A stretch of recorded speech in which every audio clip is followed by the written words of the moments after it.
your pain and your difficulties should be acknowledged. So don't always say, oh, I have so many important things in my life that this shouldn't matter. Check in with yourself and say, okay, I'm in my safe space. This does matter to me. What am I going to do about the emotions? A lot of what we're experiencing is PTSD. We were on the front line. There was a lot of carnage. There was a lot of dying that took place. Self-awareness is hard. It's really hard, and you have to do a lot of work on it. It's not something you're born with. And yes, I do think some people are born with a resilience gene, but I also think it's something that even if you're born with that gene, you have to cultivate, you have to work on, you have to spend time in your thoughts, you have to make sure you're aware of it. You're listening to the Oncology Nursing Podcast, where ONS Voices Talk Cancer, a resource from the Oncology Nursing Society. Through conversations with subject matter experts, we examine the important issues in oncology nursing, from new treatments to patient-centered research to advancements in clinical practice. Join us as we hear from nurses in all facets of oncology care, from bench to bedside and everywhere in between. Welcome to the Oncology Nursing Podcast.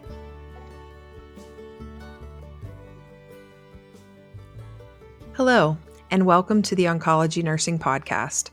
I'm your host, Stephanie Jardine, Oncology Clinical Specialist at ONS, and today we are joined by ONS member Patricia Jakel, retired clinical nurse specialist from UCLA Santa Monica Medical Center in Santa Monica, California, and a member of the Greater Los Angeles ONS chapter, to discuss the importance of well-being in the nursing profession and how it can reduce burnout and improve resilience. You can also earn free NCPD contact hours after listening to this episode and completing the evaluation we've linked in the episode notes. Thank you for joining me today, Patty. My pleasure, Stephanie. It's a really important topic. So to start us off, how common is burnout among oncology nurses in today's practice? So pre and post pandemic, the numbers are different. So pre-pandemic, the numbers were about 40% of oncology nurses suffer from burnout. And I want to take a second to talk about burnout versus compassion fatigue. And I used to be really rigid about saying oncology nurses really suffer more from compassion fatigue than burnout.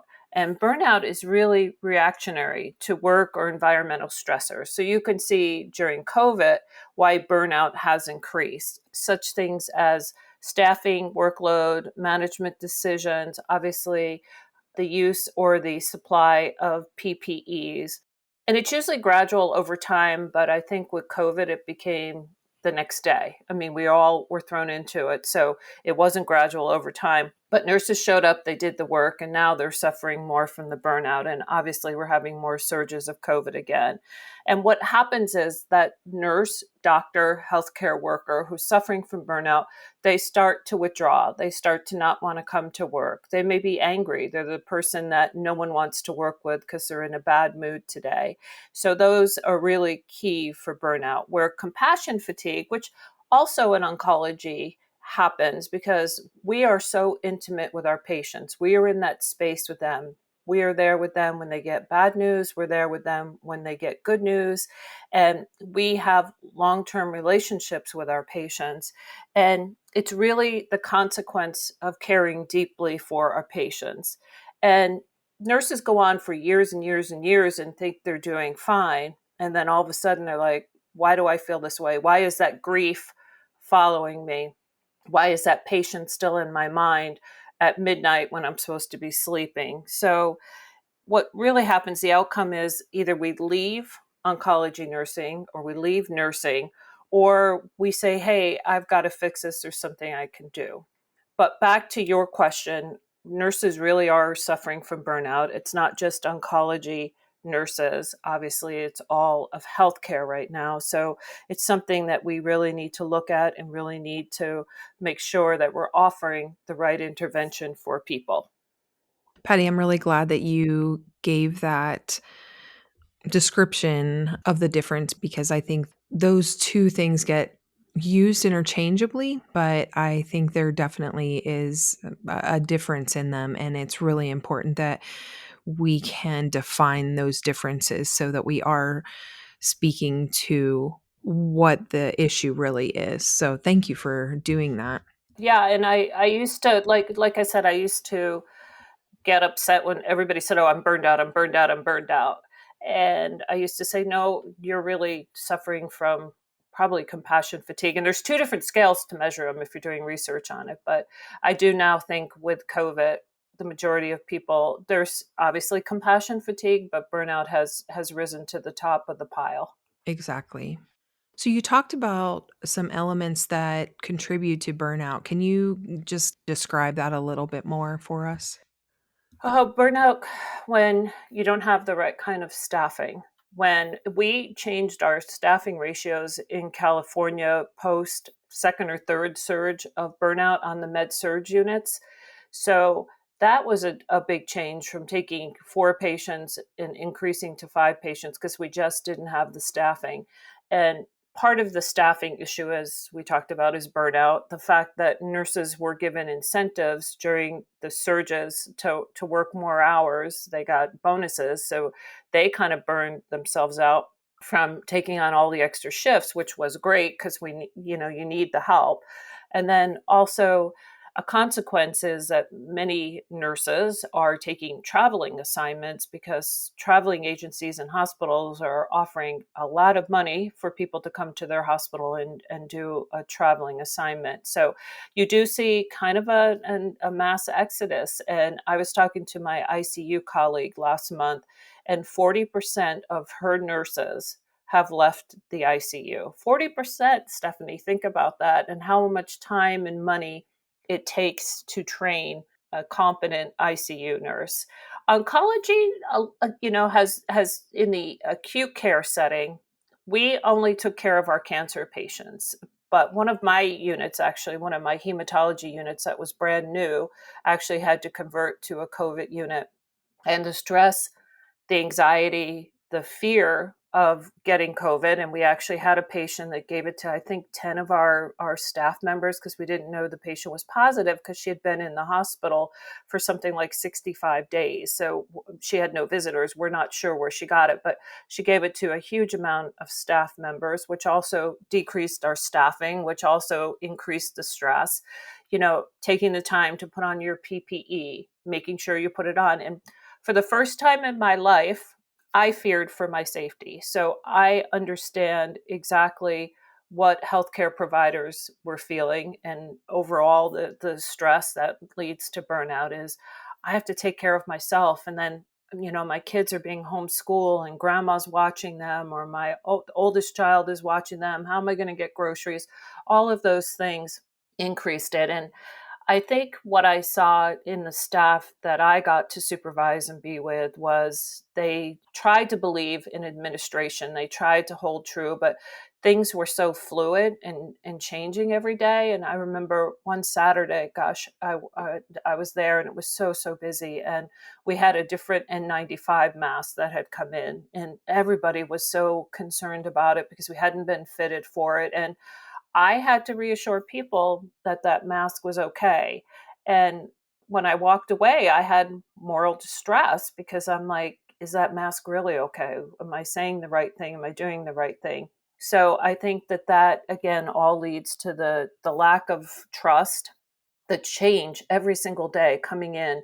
And we had a website and we had emails, and you had to sit down before you could go to work and basically read through all of the policy changes, all of the practice changes, so that you could keep yourself and your patients safe. So again, overtime, supplies, resources, lack of staffing, lack of trust, not feeling like administration or the system is taking care of you leads very much to burnout for all healthcare workers. As you've mentioned, there are so many factors that go into this. And as I heard from ONS members across the country, during that the initial pandemic timeframe and, in that first year, as there were oncology units that were shut down, like you said, some of them were turned into COVID units, some of them were just shut down completely. And, those nurses were diverted to other units and things like that. But it was interesting to see how that worked with oncology and with the oncology staff that were, wondering how is that going to affect our patients and their overall outcome, and, kind of, so it was an interesting thing to watch on that burnout side of things from an oncology side, and the differences, like you were even mentioning, between the ICU and oncology units, but just the real uncertainty of the supplies and just how the function of everything was going at that time. Sure. And the changes were rapid fired. Changes were all over the place. So I think that led to mistrust too. Exactly, exactly. So, the negative effects that come from burnout, let's talk about those for the individual nurse and the overall profession. What does that look like? It looks like that people don't want to be there. It looks like they lack their empathic response. And that's difficult. And I will back up to something you said about oncology. Yeah, oncology units stayed open, or they took on other patients. Sometimes the med surge, because the med surge units were COVID. The clinics had to put in new things in place. And at first I thought, well, we're oncology nurses, we're used to death. But we're not used to death in those numbers that we were seeing in people that shouldn't have been dying. And the second thing, our patients did suffer because in the acute care setting, in the clinics, no visitors, no family members with them. Our patients would die alone. We have to put on the iPad so the family could talk and say goodbye to them. So I think that the burnout continued in oncology, and I think it will continue, obviously, in all healthcare workers. And really, what it looks like is people don't want to participate. They don't want to have to come up with solutions, because oftentimes if you get someone involved in the unit and the healthcare system, the practice committees, but people are tired. They don't want to do that anymore. So it's really difficult to fix and to move forward. And we also didn't have a pause, Stephanie. We went from fully COVID at my institution to, okay, the next day, here you go. We're going back to normal. So we never had a time to grieve. We never had a time to say, okay, let me look at myself. How am I feeling? Do I want to go to work? Do I care about this job? And unfortunately, people are leaving in mass numbers. As I said, our ICU lost 40%. And that's a huge amount of money and a huge amount of human resources. Because if you think about orienting someone, one of the things I recently talked about with a group of ONS members was preceptorship. So not only do we have new nurses, but we have burnt out preceptors that are going to take on these new nurses, and they're trying to find the energy just to come to work. So you can see where the cycle keeps going circular, that it's hard to get out of. And replacing a nurse goes anywhere between 80,000 and 100,000 to replace a nurse just for onboarding, orientation. So it's a huge cost. And the other factor that's hard to have an answer for is the fact that nursing schools, lots of people want to be nurses now. They saw what we did in the pandemic. They want to get out there, they want to help, but we don't have the faculty in nursing schools. So the numbers are not being replaced as rapidly as they are leaving. And of course, we have an aging population that we need to take care of. So all of those things put stress, put unhappiness, and decreases that person's ability to be involved in their unit, their clinic, their practice, and it makes them want to leave. Okay, Patty, we've talked a lot about what it has looked like over the past 2 years, because of COVID and just it being, right there out in front. But you did mention that this is not something new. It's something that nursing has definitely it's been building almost, and something that happens in the medical profession, that burnout is an issue.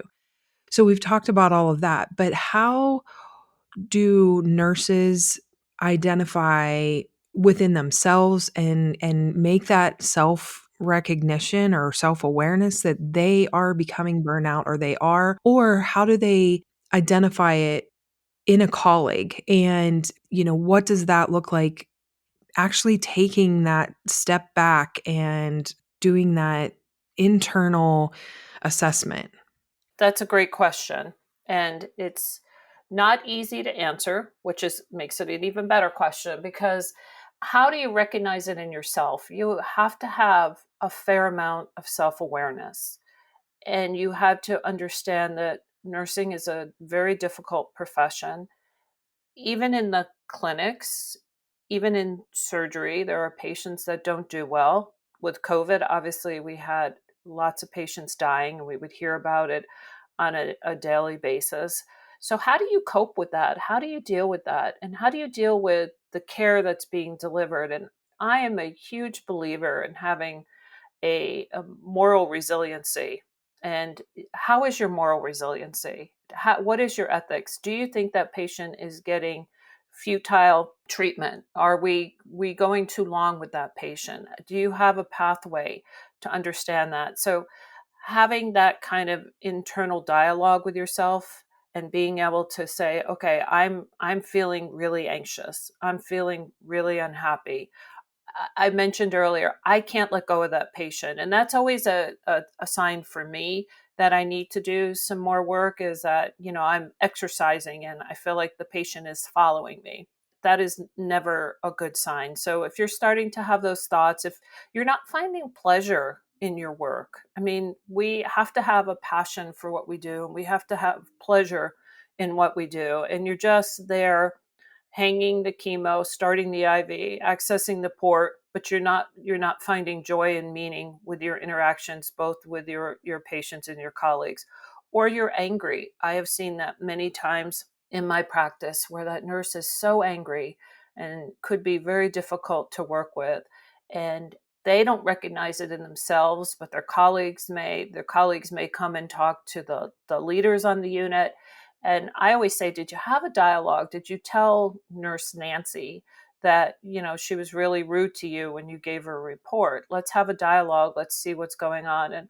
And oftentimes people have not recognized it in themselves, and it would be their colleagues or their managers that bring it to their attention. But self-awareness is hard. It's really hard, and you have to do a lot of work on it. It's not something you're born with. And yes, I do think some people are born with a resilience gene, but I also think it's something that, even if you're born with that gene, you have to cultivate, you have to work on, you have to spend time in your thoughts, you have to make sure you're aware of it. So looking at yourself and looking at your colleagues is really important. And if you notice something, or as a leader, if you notice something, and I can tell you that I have talked to many nurses in my office behind a closed door to say, you seem really unhappy. This doesn't seem like a good fit for you. Or they come to me and say, I can't do oncology anymore, or I can't deal with the dying anymore, so I want to go do something else. So I'm always open and receptive, and will help people find placements other places, but you have to be self-aware. So, the American Nurses Association suggests that nurses can enhance their well being through a variety of practices. And once, that nurse has been made aware, like, there's definitely something going on. I need to try to address this issue of being burnout, and, or I'm really going down a course that may take me out of nursing for good. So, some of those practices that they've suggested are journaling or expressive writing. Can you talk about what some of these different practices might look like, and how they might help a nurse? And you could talk about your experience with the staff that you've worked with. What kinds of things have you helped them with to kind of address this? So Journaling and expressive writing, it's actually interesting from a neuroscience standpoint. And, I always have an aha moment when I relearn that or reread that. So when you write, it's the left side of your brain, right? That's your cognitive, let's get this on paper.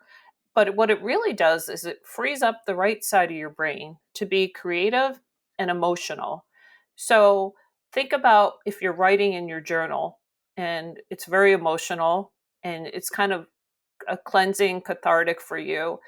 That's because the right side of your brain is now open because your left side of your brain is occupied. So I'm a big believer in journaling. It does take time. There are apps out there. My husband journals every single day. Unfortunately, he also tells me what happened 10 years ago on that day because he keeps it in his journal. But it's really easy to do now. There are even journals, gratitude journals. We talked briefly about gratitude, but gratitude journals that have prompts for you that say, what went well today? What didn't go well? What are you grateful for? So there are many, many ways to express. Now, writing isn't for everybody. And I'm also a big believer in mindfulness and mindful meditation. And I did a project right before COVID, so it's kind of never ended, but it did happen. We were looking at evidence based practices to bring comfort to patients in the acute care setting. And my group was through meditation and prayer. So we really did a deep dive into the evidence. And there's so much evidence about meditation, about the benefits of meditation, that it can decrease anxiety, it can decrease pain, it can increase happiness. It just takes practice. And that's the hard part. I am a person that stops and starts with meditation all the time. And I listened to a great podcast, A Year of Meditation. And actually, the woman wrote a book. She's an Australian medical writer. And she also is having a movie out about it. But she's on like day 1,800 right now in her meditation practice. And she talks about the benefit for her autoimmune disease. So there's just so much research on that. Meditation is a form of prayer. So prayer is linked in also with meditation. And I'm happy to report from that project, we actually have the mindful awareness app on the patient's iPads at their bedside. So if patients want to meditate, it's available to them. So there are lots of things that can help you improve self-awareness. There are lots of things out there that you can do to improve your emotional awareness and also improve your emotional state. But having said that, I have stopped using the word self-care. I used it for years in my talks about building resiliency, taking care of yourself, but it shouldn't just be self-care. There are many issues going on in healthcare systems, and I just read a great essay by a physician who talked about the suicide rate, unfortunately, post COVID for his colleagues and what we need to do as healthcare systems. And I think it's really important that the systems, now that we've been through this and it looks like we're going to be going through it for maybe a couple of years, maybe a number of years, maybe there's another pandemic that's waiting. It's really hard to say, but the systems have to say, okay, this isn't working. We're losing staff, which is a huge amount of money. What can we do? And a lot of systems have little things that happen. And I worked in a huge system. So there are little things, such as tea for the soul. You can go to staff and faculty counseling, but it's difficult to take the initiative when you're feeling burned out. So I think that there are many things besides journaling and expressive writing. I think you have to have a plan if you're going to have longevity. And I think that you have to make sure that the system that you're working in is answering your needs. And one of the things that was interesting, so the ANA had a white paper, which I'm sure you saw, Stephanie. They actually did surveys. I think it was 1,000 nurses, doctors, student nurses for the first surge of COVID. And a lot of the nurses, especially the ones that worked on the COVID unit, I thought it was like 69%, said they were happy to help create the solutions. They felt involved. They wanted to have a voice. And those nurses felt more satisfied with what they were doing versus the nurses on the non-COVID unit. I think it was 57% satisfaction because they didn't have a say in a lot of the COVID protocols because they weren't working with that patient. So they didn't feel as involved in the whole process with the pandemic. So nurses want to be involved. They want to fix the problem. I actually collected quotes from my COVID unit that was a hematology unit, became a COVID unit, and then I went to the ICU to ask nurses towards the end of the first surge last year, preparing for an ONS presentation I was doing. And many people said, hey, we're nurses. This is what we showed up for. This is what we were trained for. And just make sure we have the supplies and we're happy to take care of these patients. And other ones said, hey, I got to help write, the procedure for the OR nurses to be safety champions. Many of the things that were involved with the COVID care. And they said that's what nurses should do. So having the involvement, having the self-care practices, and having the ability to impact the nursing care within your institution seem to help decrease burnout and decrease nurses actually leaving the profession and leaving the organization.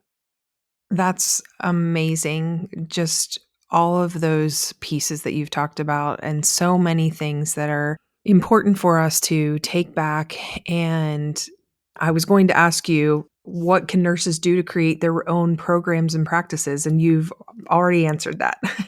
I actually have something I can add if you don't mind. But one of my passions is moral resiliency.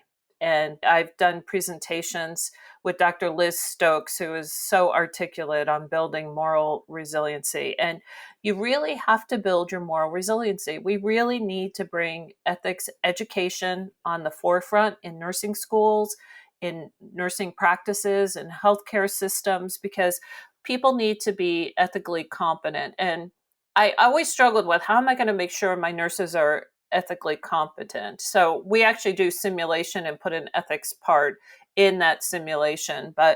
And you have to practice your ethics mindfulness. Is this an ethical issue? And I work with Catherine Brown Salzman and Dr. Carol Plavish for a tool, what was called early recognition of moral distress. And there is a series, and I won't go through it, but you were able as a nurse to say, yes, yes, yes, oh my gosh, this is going to probably end up in a moral distress or a moral issue, and I need to get the appropriate people involved early on. So being aware of that and having mindfulness of that. And then it also goes back to being your own self-awareness and fostering your own skills. And as a nurse, taking that opportunity to learn about, what does it feel like to have moral distress? What can I do with that? And, Stephanie, it was really sad in our research. We surveyed so many nurses and their voices came out. So we categorized it in voices. And one of the voices was staying silent. And that's the one that hurt me the most as a nurse. Nurses didn't feel like they had a voice and they had to stay silent. So develop your moral resiliency. It's really important. And if you want more information on it, Dr. Liz Stokes has published on it and actually is a great resource. Thank you. That is really good and such an important piece, I think, in this time period for nurses who are experiencing so much burnout, a lot of ethical dilemmas that are going on that you hear about, and what you need to do as a nurse to be able to have the self-awareness and recognize that something needs to be done. And if you really want to stay in this, career that I'm sure you love, but at this point is just been difficult, here are some things that are going to be good to really be able to address. So, this time of year, right? Holidays are going to be challenging for so many reasons. You were talking about that resiliency. What are some tips or considerations that you may suggest during this holiday time for nurses?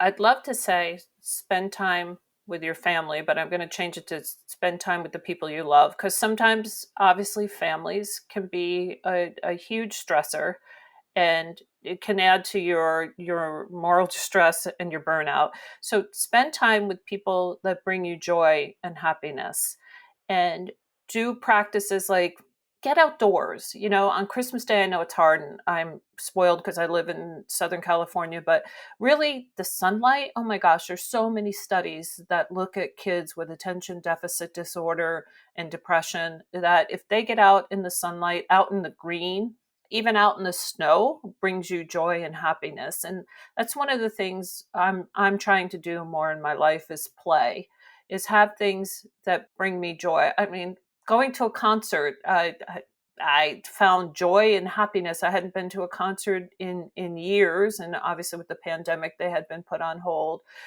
Volunteerism is really important. It can be sad, it can be difficult. Sponsoring a family where you bring toys. We recently did that for the kids for Christmas. Boy, when you give to others, the gratitude that you experience from them and the joy is amazing. And I'm actually tearing up thinking about it, because it was truly just an amazing experience. And it also gives you gratitude, and it's hard. And I've been guilty of this with gratitude. I would go and care for a 34-year-old that's dying of lung cancer, and I would come home, and something would be happening with my family, and I'd be like, "Oh, this is terrible." And then I'm like, "No, it's not, compared to what you dealt with today." Sometimes that's the wrong thing to do, because your pain and your difficulties should be acknowledged. So don't always say, "Oh, I have so many important things in my life that this shouldn't matter." Check in with yourself and say, "Okay, I'm in my safe space. This does matter to me. What am I going to do about the emotions?" The other thing, Stephanie, I think is important, and people don't do this enough. And I worked in an institution that had free counseling for 3 sessions, staff and faculty counseling. Go talk to someone. It's awkward. It's strange the first time you do it, but it is really, really helpful. And there are different kinds of therapy that can actually help, because a lot of what we're experiencing is PTSD. We were on the front line. There was a lot of carnage. There was a lot of dying that took place. There were even patients that didn't have COVID experienced. And I'm thinking about an example. We had no beds, so we had patients, medicine patients, on the OB, labor and delivery floor, and we had a 80-year-old patient with cancer that was going downhill, and the family wanted everything done. And obviously we had moral distress, and obviously this should have been a conversation before the patient took a turn. But we are outside the room, we are getting ready to code her and intubate her, and the door opens right next to us, and here comes the proud dad carrying his newborn baby, and he sees all of this. And I thought, that's moral distress for him. That was difficult to witness. So even things we don't think are going to affect people can and will. And again, back to the fact that we didn't have enough beds and we were doing overflow. But the holidays can be difficult. Make sure that you do things that make you happy. If you have to work, which many of us do in the acute care setting, I know my staff is great about setting up holiday potlucks, trying to celebrate. They get little gifts for all the patients that are left there, and that brings joy and happiness. So giving and expressing gratitude, I think, can be helpful during the holidays. And not eating too much and not overindulging in alcohol is really important also. Thank you, Patty. Those are all such wonderful examples. And I love all of your examples, your real life examples. Those are so important for us to remember as we're going into this, time of year and getting ready to start a new year, a fresh year that we hope, you know, has a definitely different look than the last two. But having that joy and being able to give to others and see and be able to just take that in and sit in that space, I think is really important. It has been so wonderful talking to you today. And I know that you and I could talk for 3 more hours about this. We could. Absolutely, we could. But we are coming to the end of our time, and there are some questions that I always end our podcast with. And I'd like to ask you these questions as we finish up. And the first one is, what are some common misconceptions about nurse well being? The first most common misconception is, and I am so guilty of this, Stephanie, that I actually feel badly, that nurses can do it themselves.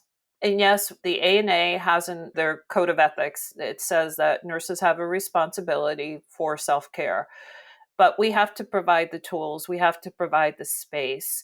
Right before I retired, we actually were having something called a pause. And part of the problem is in oncology, when a patient dies, you've got three other patients that you have to admit and you have to give chemo to, and you don't have time to actually even spend a moment grieving that patient. So, taking that moment and being aware and actually pausing and putting those kind of practices in place, and know that institutions need to step up. And I don't know if you know this, but the residency programs in California now require, probably for the last 5 years, that they get help with psychological support, which means having classes and people to go to and all kinds of support systems in place for the interns and residents. Our Solid On residents had a group discussion every Tuesday with lunch, and we weren't allowed to page or bother them when they were in that group discussion.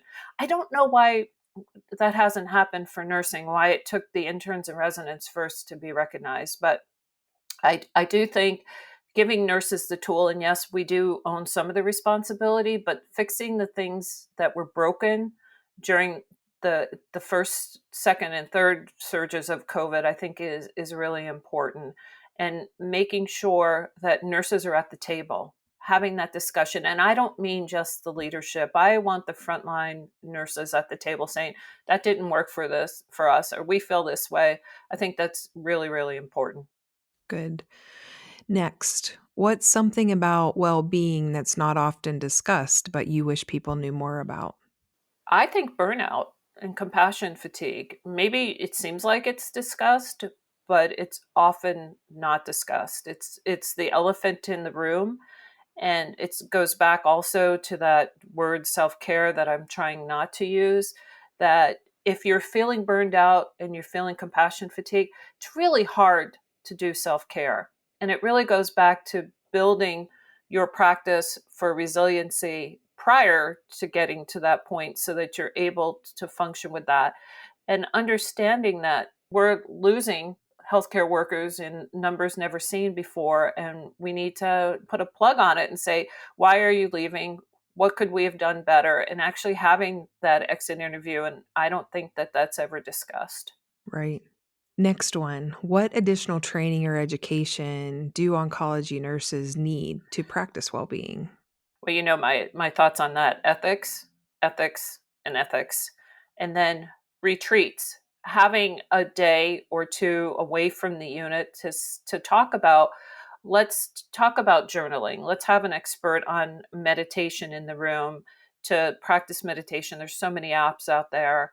Let's have a moment to get to know each other. I mean, you know how good you feel after you've had lunch with your colleagues or you've had dinner with your colleagues, spending that time together and say, oh, I didn't know that about Patty, or I didn't know that about Stephanie. So actually taking the time to be able to develop your practices away from your actual practice, I think is really important. And I know it's costly, I know it's expensive, but if you look at the long-term effects and how expensive it is to replace nurses, that's really important. And I think having mentors that are experts in moral distress, experts in burnout within your unit or your management system is really helpful.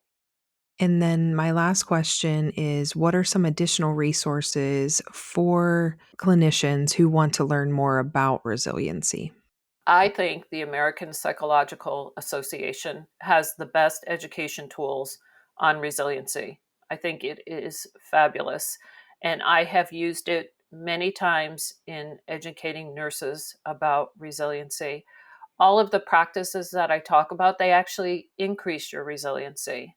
Moral resiliency, making sure you're understanding ethics. And if you can, I think one of the best things you can ever do, if you can sit on your ethics committee, it is really, really eye-opening, and you could bring that information back to other nurses. But apa.org, I think, is a fabulous website. And you don't have to be a member to get their resiliency tools. And the ANA has tools also. They have the Healthy Nurse Initiative and other things that you can do on their website. And obviously, ONS is always a great resource also. There are many other podcasts that talk about resiliency, compassion fatigue, caring for yourself and others. Well, Patty, again, it has just been such a pleasure to talk with you today, and so many wonderful ideas and takeaways for our listeners. And one thing that, just kind of stood out to me that you said today was really giving yourself permission to be able to recognize that you're struggling, and it's okay. We aren't, we don't have to do it all, and we need to be able to recognize that and get the help that we need, as well as learning what we can do to increase that resiliency that we have to be able to do the job that we love. So I just want to thank you again for joining me and for your passion in this topic area. It's been a real pleasure. Thank you, Stephanie, and thank you for letting me talk about my passion. Thank you for listening to the Oncology Nursing Podcast. Tell us about your favorite part of this episode by leaving a review on iTunes or wherever you downloaded your podcast. For more resources and information about oncology nursing, visit us at ons.org or voice.ons.org. The ideas and opinions shared in this episode represent those of the guests and not necessarily ONS.